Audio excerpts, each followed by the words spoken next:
Hi, 7th graders. We're on lesson 9.9, which is scatterplots. Our learning target is constructing and interpreting scatterplots.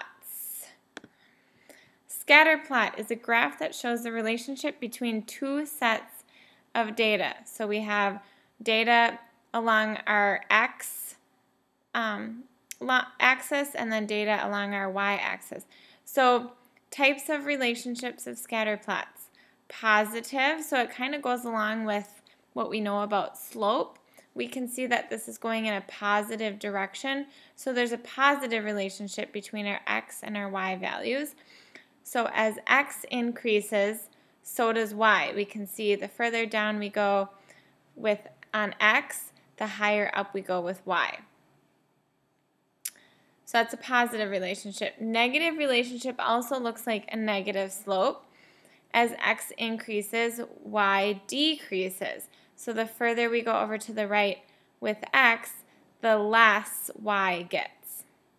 And then for no relationship, we can see that the dots are scattered all over the place, so it doesn't really show us if it has a positive or a negative relationship because it's kind of all over.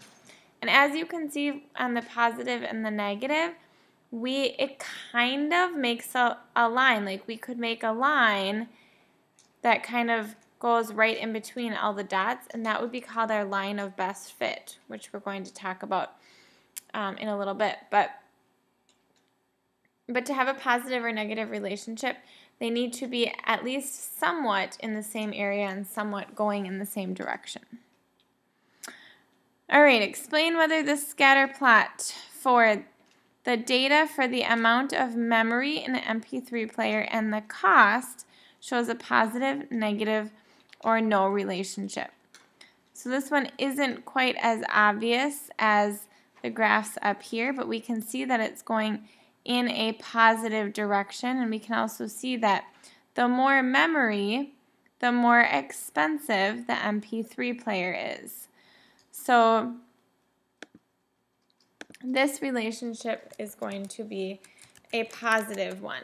Not only can we see that it's going in a positive direction, but we also know that makes sense because the more memory we have, the more expensive the player is. Explain whether the scatter plot of the date in May and the number of pints of ice cream sold show a positive, negative, or no relationships. We can see these are our dates, number of pints sold. Well, there's really not an obvious pattern. It's not really going positive. It's not really going negative. So we are going to say that this is no relationship, which tells us, yeah, that makes sense because it shouldn't really matter what day it is. Or depending on the amount of ice cream sold. Okay, it's just that's how much ice cream is sold on certain days. All right, explain whether the scatter plot of the data for time and temperature shows a positive, negative, or no relationship. So if we're looking at this, it's pretty obvious that it's going in a negative direction. So we would say that this is a negative relationship. It also, we don't know exactly what it's measuring here because it doesn't give us specifics, but it does tell us that as time increases, so the more time that goes on, the more that the temperature decreases. So that's an example of our negative relationship. Okay, line of fit is a line that is very close to most of the data points. It can be used to make predictions. So here's an example. The MPG ratings for a certain car company are given. So we have the engine size, which is our X. Whoa, that's thick.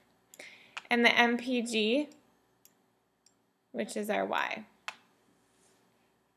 Okay, make a scatter plot using the data, then draw a line that best seems to represent the data. Okay, so I saved us a little bit of time and I already drew our scatter plot. So These are all of our points from the data in our scatter plot. And I literally took each point. Okay, each of these is a point. So 1.829 is a point. 2, 22, that's a point because these are our x's, these are our y's. Okay, so 1.8, oops, and then up. Oh, it's 29, right? 1.829, sorry. So I have 1.8 is about right here, up 29, there's my dot. 2, 22, there's my dot. So I did it for each one. So now what we want to do is we want to draw a line of best fit. And the way that we draw a line of best fit is to try to draw it as much in the middle of the points as possible. We want about the same amount of points above and below our line. That doesn't always work, but that's what we try for. So my line is going to be, I want it to be about right through there. Okay, so I'm going to draw it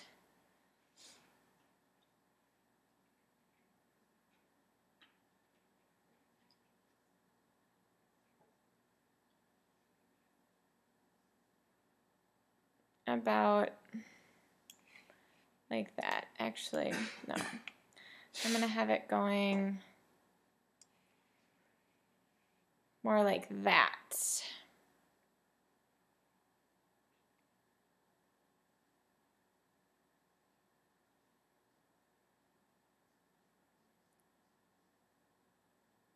Okay, so as you can see, we have about the same amount of points on each side of the line. Now this line will go on forever and ever and ever. All right, so what we want to do is we want to find 2 points on our line. Okay, now remember, it's easiest to find points that are right, that it cross through the corners in our coordinate grid, so it's easier for us to pick a point. But I didn't do that good of a job drawing a line that way, so we're just going to pick 2 points on our line. This point happens to be on our line.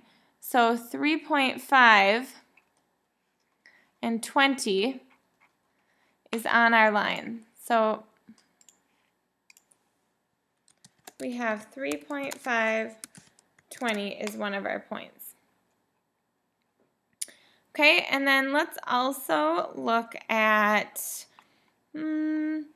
this one crosses this line right here, and it's about in the middle. We know that this one is 2, I think it was 222. So, and I went up by 3s, as you can see. So this would be 224. So we're going to say that that is 223. Okay, so here's our next point. Okay, also, if you look at my graph, you can see that because all of our y values are in between about 17 and 29, all of our x values are between 1.8 and 5.3. I labeled this going up by 0.5s on our engine size, but for MPG, since I wanted to go up by 3s, but we weren't going to start until I wanted to start at 15. So instead of having 3, 6, 9, 12, and then 15, I can do this little squiggly line thing that says I'm going to start at 15 instead of starting at 0. So all the points all the numbers underneath 15 really do go in here. It's just that we didn't have any data in our graph to include it in.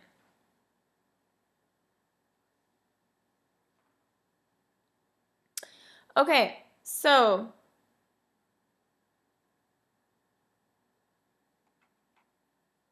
how do we find the line of best fit? Well, the line of best fit is going to be work into our equation that we just learned in slope-intercept form. So y equals mx plus b. M is our slope, b is our y-intercept.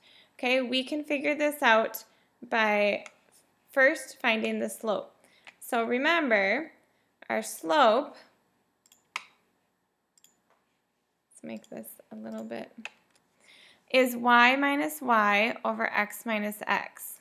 Okay, so we have 23 minus 20 over 2 minus 3.5. So we end up with 3 over, and 2 minus 3.5 is negative 1.5.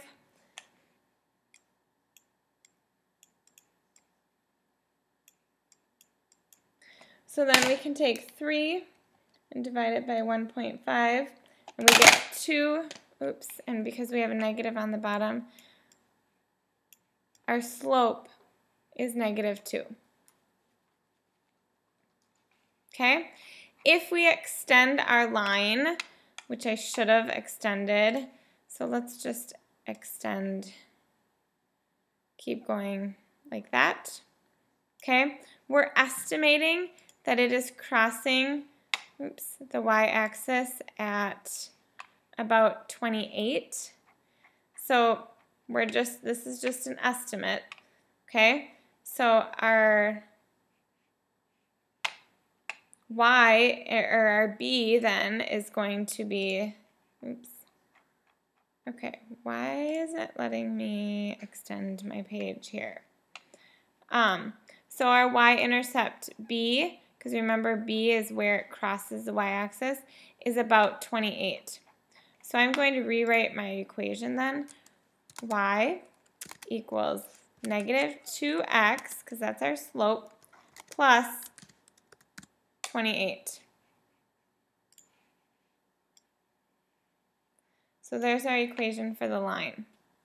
Okay? I know that's confusing, and we'll do a lot more of that in class. So it says use the line to predict the MPG for a 6.0 liter engine. Well, 6 crosses right here, so we can predict that it would be, because it's a little below 15, so we can predict that it would be approximately 13. Okay, it would be approximately 13, MPG.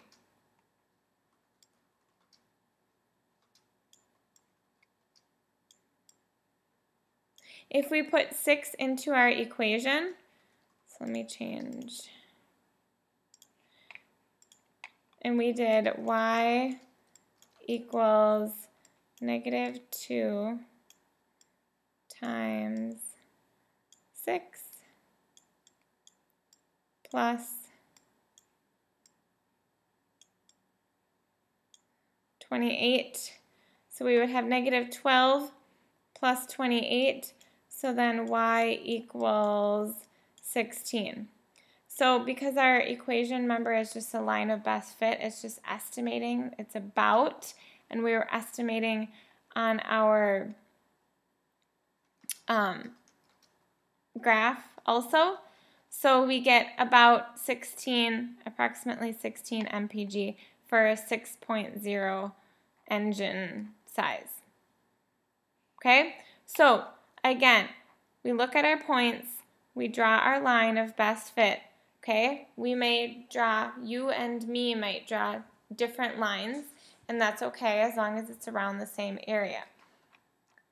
We find 2 points on the line, find the slope, put the slope into our equation, and either estimate where the y-intercept would be, or there's another way of finding it out by putting the slope, one of your points, in the equation and then finding the y-intercept. But for now, we'll just guesstimate where your y-intercept is, and then using that equation, you're going to put in the x value that it is asking for. Okay, I know it's a little bit confusing. It's important to know the difference between positive, negative, and no relationship for scatterplots. And make sure you go into NICU and do the 9-9 NICU quiz. Have a good night.